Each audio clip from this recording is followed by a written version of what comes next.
नमस्कार, मैं राघवेंद्र दुबे। आज हम लोग पढ़ने वाले हैं ठोसों के चुंबकीय गुणों के बारे में। ठीक, लास्ट क्लास में या लास्ट वीडियो में हम लोगों ने पढ़ा था ठोसों के विद्युतीय गुणों के बारे में, जिनके हमने चालकता के बारे में पढ़ा। चालक क्या होते हैं, कुचालक क्या होते हैं, अर्धचालक क्या होते हैं और अर्धचालक के प्रकार कौन कौन से होते हैं। आज हम लोग पढ़ने वाले हैं ठोसों के चुंबकीय गुणों के बारे में। ठीक है स्टूडेंट्स, तो ठोसों के चुंबकीय गुणों के बारे में हम पढ़ते हैं।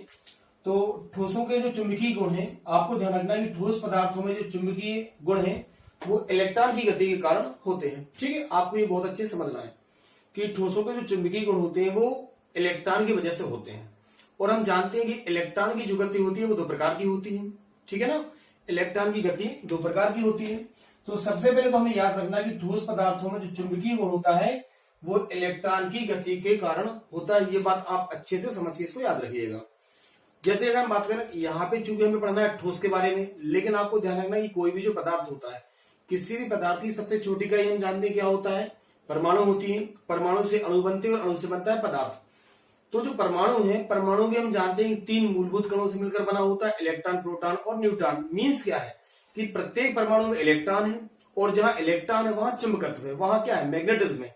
तो आपको ये बात बहुत अच्छे से याद रखना है कि जहां भी इलेक्ट्रॉन है वहां चुंबकत्व होगा ही होगा। ठीक है ना।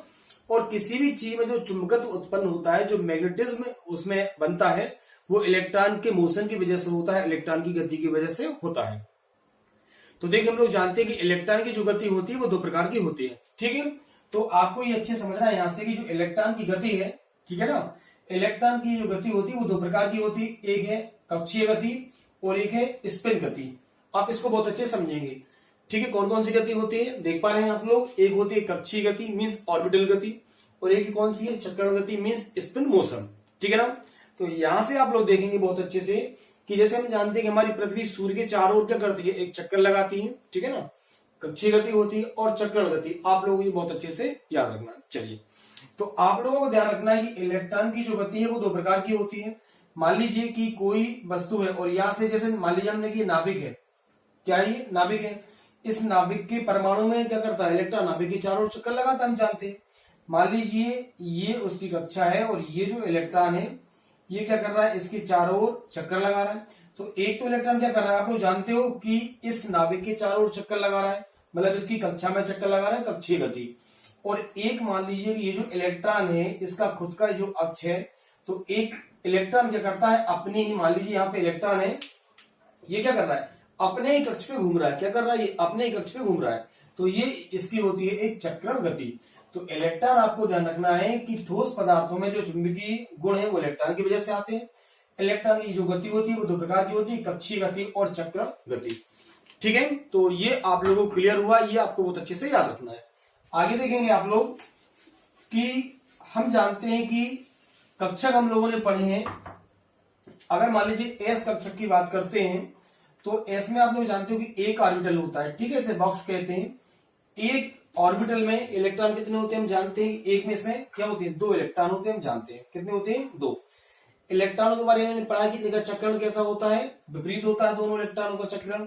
एक का क्लॉकवाइज होता है और एक का कैसा होता है, एंटी क्लॉकवाइज होता है। चलिए, अगर मान लीजिए किसी कक्षक में एक इलेक्ट्रॉन है, किसी कक्षक में जब एक इलेक्ट्रॉन है तो ये आपका क्लॉकवाइज घूम रहा है। लेकिन अगर उसमें दोनों इलेक्ट्रॉन है तो एक कैसा घूमेगा, एंटी क्लॉकवाइज घूमता है। ठीक, तो जब इलेक्ट्रॉन गति करता है, और हमने पढ़ा कि इलेक्ट्रॉन की गति करने से क्या, किसी पदार्थ में चुंबकत्व का गुण आता है। मीन्स क्या है, जब इलेक्ट्रॉन गति करेगा तो चुंबक बनेगी, चुंबकत्व आएगा।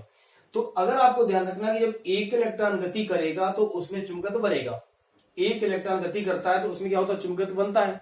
लेकिन जब दूसरा इलेक्ट्रॉन भी उसमें होगा और वो गति करेगा, उसकी गति इस वाले इलेक्ट्रॉन की गति के विपरीत अवस्था में होती है। मीन्स क्या है, ये दोनों एक दूसरे का जो चुंबकीय आघूर्ण होता है उसको क्या कर देंगे, कैंसिल कर देंगे, निरस्त कर देंगे। तो इनका जो चुंबकीय परिणामी चुंबकीय आघूर्ण है वो कैसा हो जाएगा, वो जीरो हो जाएगा। आपको ध्यान रखना है। ठीक है स्टूडेंट्स, क्लियर हो रहा होगा। तो ये आपको ध्यान रखना है, चुंबकीय आघूर्ण। ठीक है, जिसे कि हम म्यू के द्वारा शो करते हैं, आपको ध्यान रखना है। तो यहाँ पे अगर मान लीजिए एक ही ऑर्बिटल में दोनों इलेक्ट्रॉन उपस्थित हैं तो वह एक दूसरे के चुंबकीय आघूर्ण को निरस्त कर देते हैं और परिणामी जो चुंबकीय आघूर्ण है वो हमें कितना, जीरो प्राप्त होता है। इस बात को अच्छे से याद रखना है। लेकिन अगर किसी भी ऑर्बिटल में केवल एक इलेक्ट्रॉन उपस्थित है तो हमें कुछ ना कुछ चुंबकीय आघूर्ण जो प्राप्त होगा, उसकी वैल्यू जो है वो 0 नहीं रहेगी। ये आप लोगों को बहुत अच्छे से याद रखना है। क्लियर हो गया होगा आपको कि किसी भी पदार्थ में चुंबकत्व कैसे बनता है। जहां इलेक्ट्रॉन है वहां चुंबकत्व जरूर होगा, ये बात आप लोगों को अच्छे से याद रखना है। तो हम पढ़ेंगे चुंबकीय गुण। ये 5 प्रकार के चुंबकीय गुण हमें पढ़ना है, अच्छे से हम इनको समझ लेंगे। तो सबसे पहले आप लोगों को यहां से ध्यान रखना कि अनुचुंबकीय, ठीक है, प्रतिचुंबकीय, लोह चुंबकीय, लघु लोह चुंबकीय और प्रति लोह चुंबकीय, ये 5 प्रकार के चुंबकीय गुण हम लोग पढ़ने वाले हैं। ठीक है ना। तो आइए देखते हैं हम लोग। सबसे पहला हमारा है अनुचुंबकीय। ठीक है, कौन सा हमारा? अनुचुंबकीय। अब ये आपको बहुत अच्छे से समझना है, जैसे कि हम पैरामैग्नेटिज्म या पैरामैग्नेटिक भी बोलते हैं। अनुचुंबकीय क्या होगा, इसको बहुत अच्छे समझिएगा आप लोग। अनुचुंबकीय की बात करेंगे तो वे पदार्थ, अच्छे समझिएगा आप लोग, इसको नोट भी कर लेंगे बाद में वीडियो पॉज करके।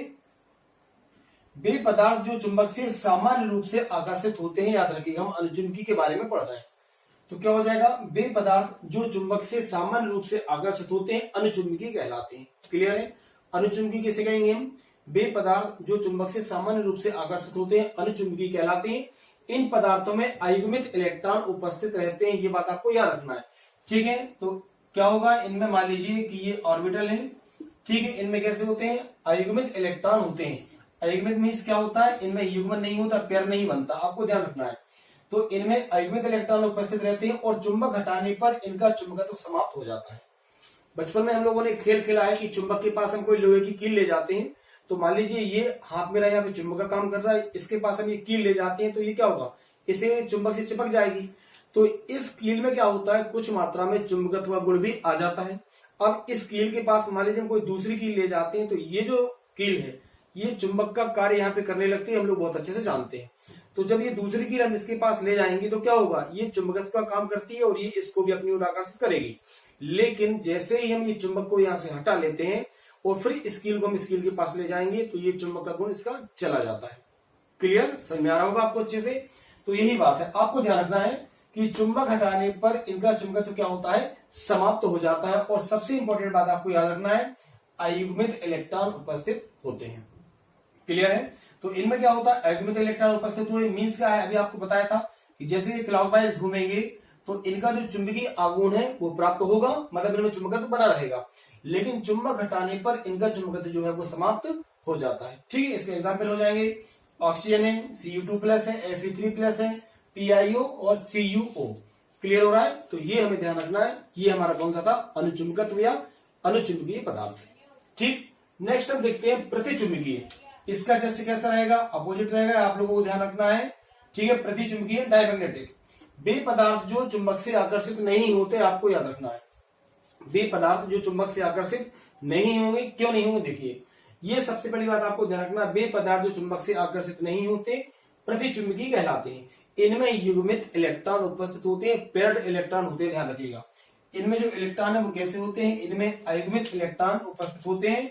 मीन्स आपको ध्यान रखना है कि इनमें इलेक्ट्रॉनों का क्या होता है? ठीक है, पेयर होता है, जोड़ा इनमें इलेक्ट्रॉनों को उपस्थित होता है। ठीक, तो क्या होता है? ये चुंबकीय आघूर्ण को निरस्त कर देंगे, आपको ध्यान रखना है।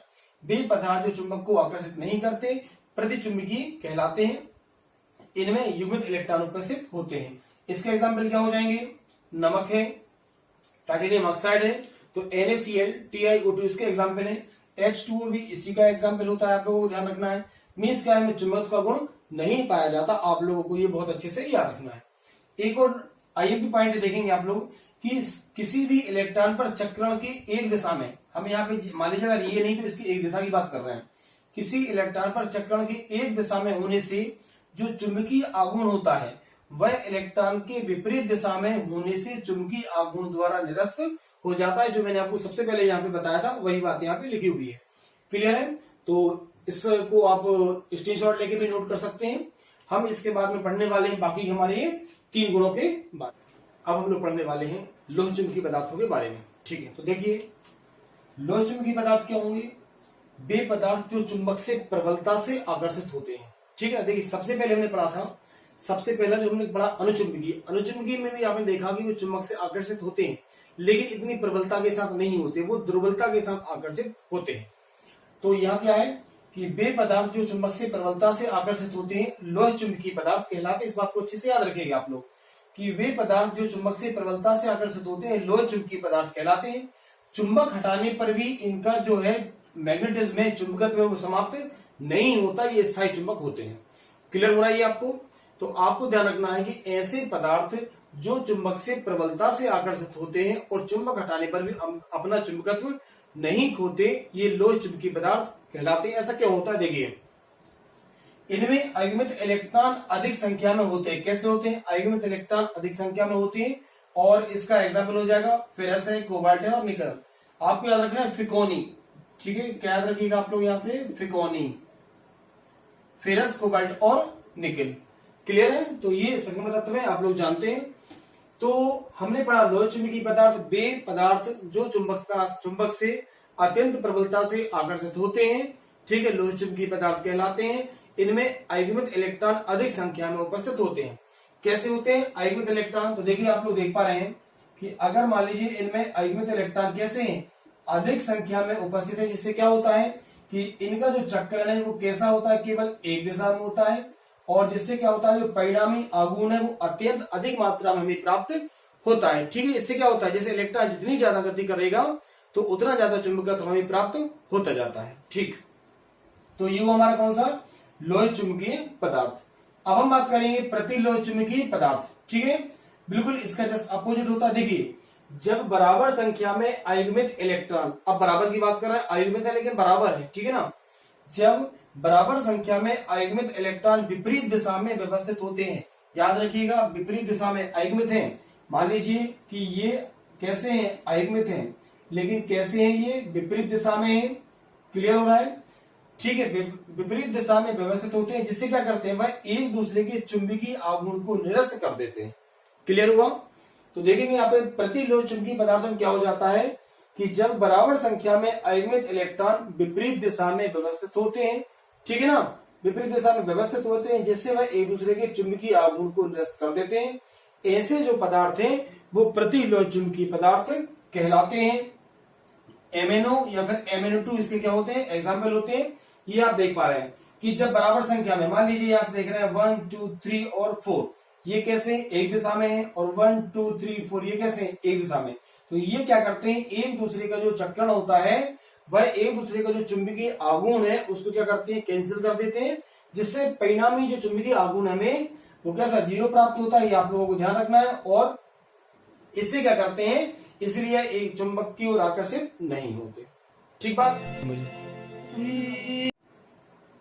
अब हम पढ़ेंगे यहाँ पे हमारा जो चुंबक का लास्ट वाला गुण है आज का, देखते हैं ठोसों का जो चुंबकीय लास्ट गुण है लघु लोह चुंबकीय पदार्थ। ठीक है, तो इसको देखिए, जब अयुग्मित इलेक्ट्रॉन की असमान संख्या, ध्यान रखिएगा यहाँ पे हमने बात की थी इसकी, जब बराबर संख्या में, यहाँ पे कौन सी थी, बराबर संख्या, लेकिन यहाँ पे क्या है, असमान संख्या। यहाँ भी अयुग्मित इलेक्ट्रॉन थे, यहाँ भी अयुग्मित इलेक्ट्रॉन है, लेकिन यहाँ पर बराबर इलेक्ट्रॉन थे, लेकिन यहाँ पर इलेक्ट्रॉनों की संख्या कैसी है, असमान संख्या। ठीक है ना, जब अयुग्मित इलेक्ट्रॉन की असमान संख्या विपरीत दिशा में, ठीक है, विपरीत दिशा में व्यवस्थित होते हैं, लेकिन परिणामी जो आघूर्ण है वो शून्य प्राप्त नहीं होता, ऐसे पदार्थ लघु लोह चुंबकीय पदार्थ कहलाते हैं। क्लियर हो रहा है? आपको ध्यान रखिए कि जब अयुग्मित इलेक्ट्रॉन की असमान संख्या, मान लीजिए अयुग्मित इलेक्ट्रॉन तो है, कैसे हैं, अयुग्मित इलेक्ट्रॉन है, लेकिन इनकी जो संख्या है वो कैसी है, ठीक है, असमान संख्या है, विपरीत दिशा में व्यवस्थित होती है, लेकिन परिणामी आघूर्ण शून्य प्राप्त नहीं होता। ठीक, ऐसे पदार्थ लघु लोह चुंबकीय पदार्थ कहलाते हैं। ठीक है ना, देखिए अब यहां से हम देखते हैं 1 2 3 4 और ये 5, तो एक दिशा में कितने हैं, 5 हैं, 6 हैं, और एक दिशा में कितने हैं, 2। अगर मान लीजिए 2 से 2 का चुंबकीय आघूर्ण कैंसिल हो भी जाता है, तो ये क्या होते हैं, बाकी के एक दिशा में होते हैं, जिससे कुछ मात्रा में हमें क्या होता है, आपको ध्यान रखना कि जो चुंबकीय आघूर्ण है वो शून्य प्राप्त नहीं होता, कुछ ना कुछ हमें प्राप्त जरूर होता है। ठीक है स्टूडेंट्स, तो यहाँ पे ये चैप्टर भी हमारा कंप्लीट होता है आज का सेशन, और हमारा ये फर्स्ट चैप्टर यहाँ पे कंप्लीट होता है। उम्मीद है कि आपको ये वीडियोस पसंद आ रहे होंगे। ठीक है, तो वीडियो को ज्यादा से ज्यादा शेयर कीजिए, लाइक कीजिए, कमेंट कीजिए, और पूरा आप प्ले लिस्ट में जाकर पूरे वीडियोस एक बार डबल से देख सकते हैं। अच्छे से नोट्स बनाइए, खूब पढ़िए, मस्त रहिए, व्यस्त रहिए।